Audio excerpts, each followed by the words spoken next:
Secret Window's Secret Garden is a novella published in Four Past Midnight that is actually fairly similar to one of King's previous works, The Dark Half, as it deals with a writer, of course, dealing with a crazy killer who has a connection to him and his stories.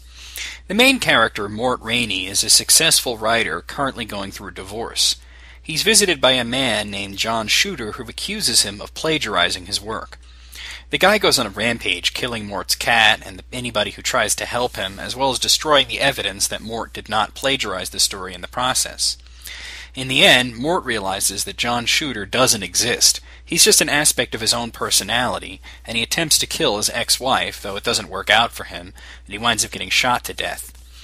The film, which is simply called Secret Window, starts out mostly the same, but it has a different ending. It's one of those endings, after all, that would never work in a film, so they changed it. Johnny Depp plays Mort, and John Shooter is played by John Turturro. And hey, Timothy Hutton is back. He was in The Dark Half. Kinda weird, eh? He plays the ex-wife's new boyfriend, Ted. And of course Rock is there, playing a detective. Not a bad cast at all. Hell, we all know that casting Johnny Depp is practically guaranteeing a good return investment on your budget, and even though the movie didn't do nearly as well as his other films, it certainly got a good return investment.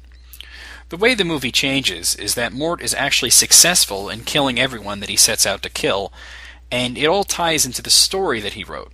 Shooter is claiming that more than the plagiarism, what bothers him is the way Mort butchered the ending, and he wants it fixed.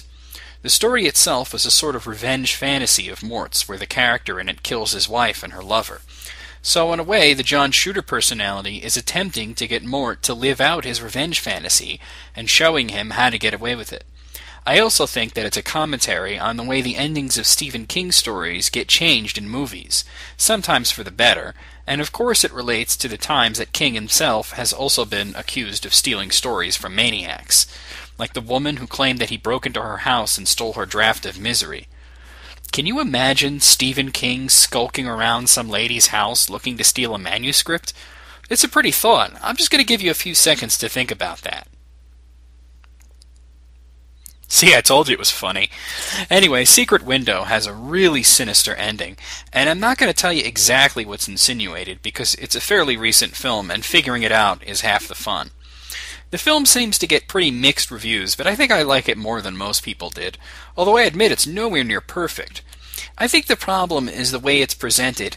Even people who hadn't read the story, or people like me who read it and promptly forgot what happened in it, could easily figure out that Mort and Shooter are one and the same. There's just way too much foreshadowing.